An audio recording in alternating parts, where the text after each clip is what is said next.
శ్రీ మహాగణాధిపతయే నమః, శ్రీమాత్రే నమః. మాచిరాజ్ భక్తి ప్రేక్షకులందరికీ నమస్కారం.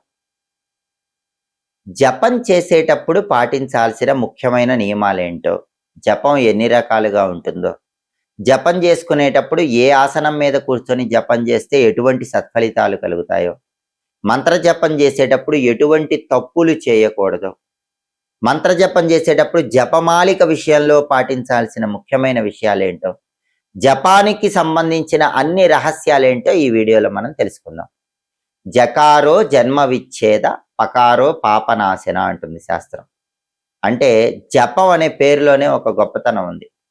జ అంటే జకారో జన్మ విచ్ఛేద, అంటే అన్ని రకాలైనటువంటి జన్మల నుంచి బయటపడి మోక్షాన్ని కలిగింపజేస్తుంది. పకారో పాపనాశన, అన్ని పాపాలు తొలగింపజేస్తుంది.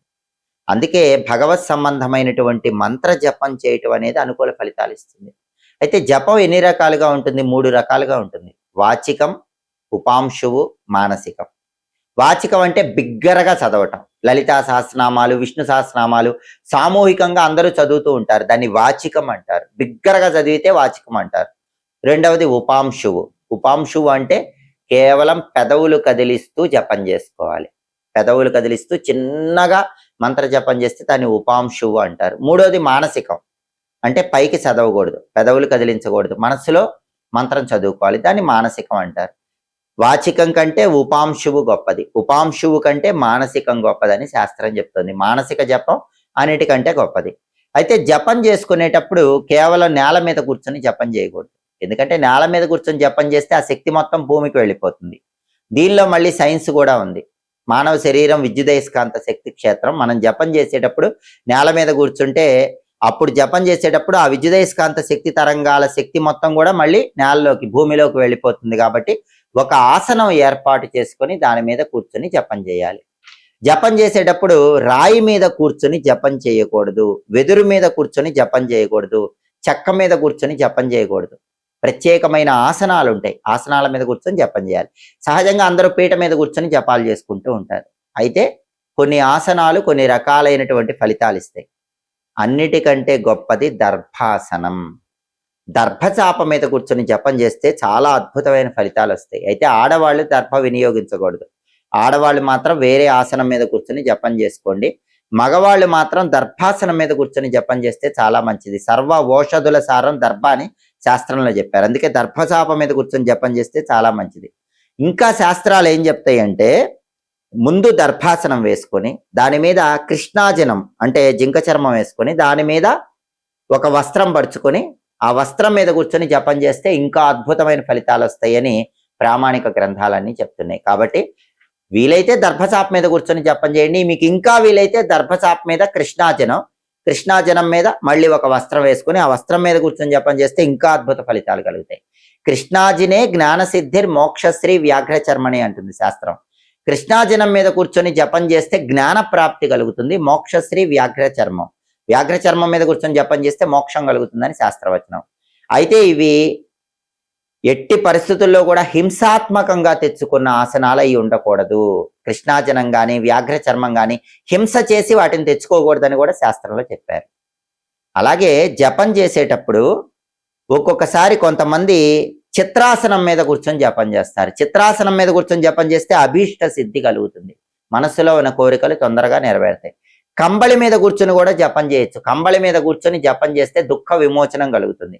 మీకు ఏమైనా బాధలు ఉంటే ఆ బాధల నుంచి బయటపడాలంటే ఒక కంబళి మీద కూర్చొని జపం చేసుకోవాలి.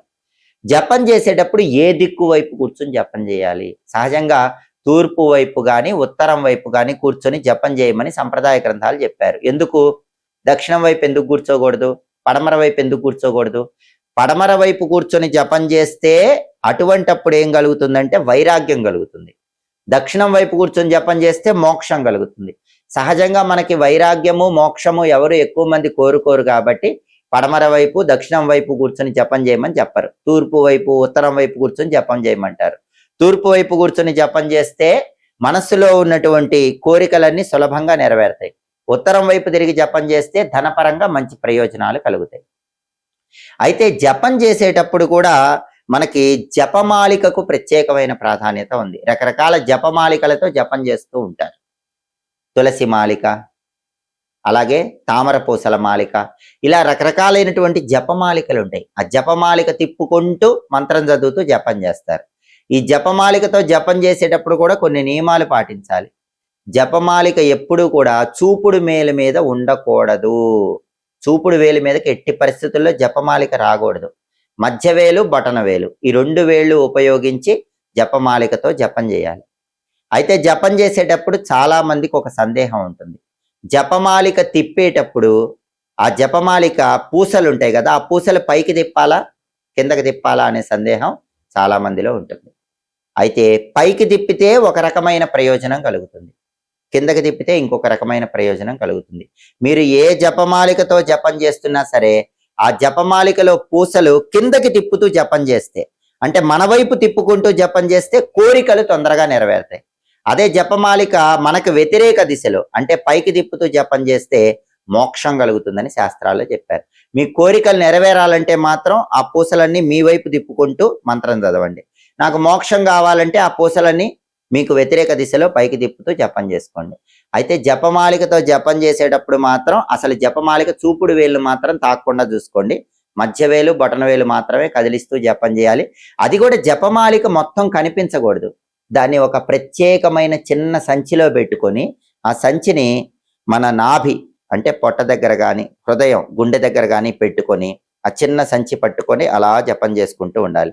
ఆ చిన్న సంచిని గోముఖి అనే పేరుతో పిలుస్తారు. అందుకే మీరు చూడండి, చాలా మంది పెద్దవాళ్ళు జపం చేసేటప్పుడు మాల మొత్తం కనిపించదు. జపమాలిక ఒక చిన్న సంచిలో పెడతారు. ఆ సంచిని పొట్ట దగ్గర కానీ గుండె దగ్గర కానీ పెట్టుకొని ఇలా మాలిక తిప్పుతూ ఉంటారు. అలా జపం చేస్తే సంచిలో పెట్టుకొని దాన్ని గోముఖి అనే పేరుతో పిలుస్తారు. దానివల్ల సంపూర్ణమైన ఫలితం కలుగుతుంది. అయితే జపం చేసేటప్పుడు చాలా మందిలో ఇంకొక సందేహం కూడా ఉంటుంది. ఏ జపమాలిక తీసుకున్నా మధ్యలో ఒక పెద్ద పూస ఉంటుంది. ఆ పూసను దాటవచ్చా దాటకూడదా అనే సందేహం చాలా మందికి ఉంటుంది.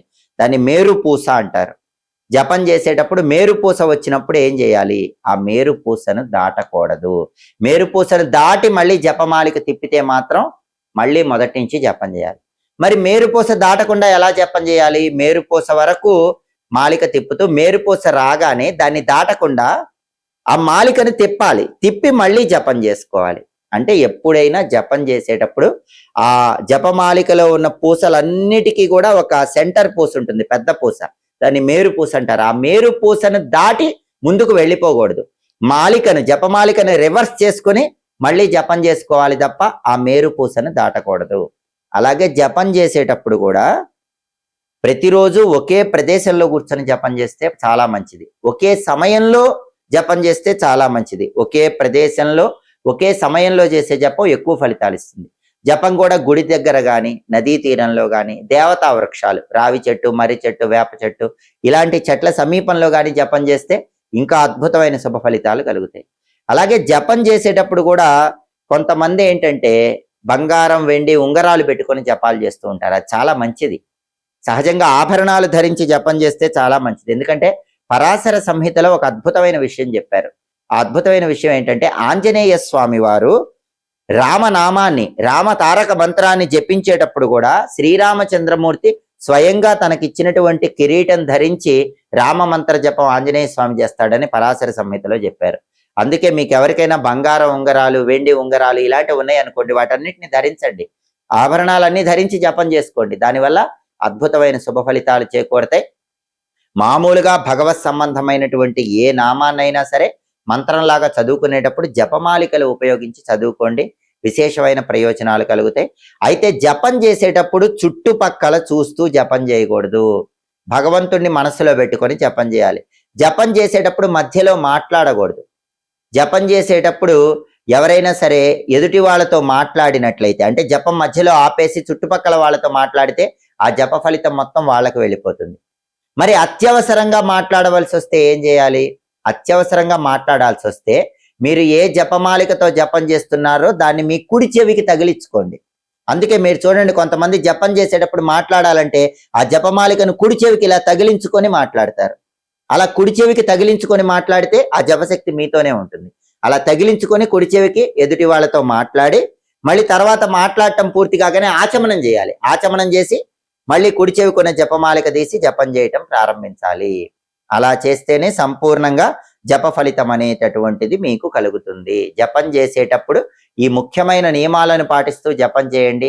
జపం వల్ల సంపూర్ణమైన శుభ ఫలితాలను సిద్ధింపజేసుకోండి. ఎప్పటికప్పుడు ధర్మశాస్త్ర గ్రంథాల్లో ఉన్న రహస్యాల గురించి తెలుసుకోవాలంటే మాచిరాజ్ భక్తి ఛానల్ తప్పకుండా చూడండి. మా వీడియోస్ మీకు నచ్చినట్లయితే మా ఛానల్ లైక్ చేయండి, కామెంట్ చేయండి. మా ఛానల్ వీడియోస్ 10 మంది మిత్రులకు షేర్ చేయండి.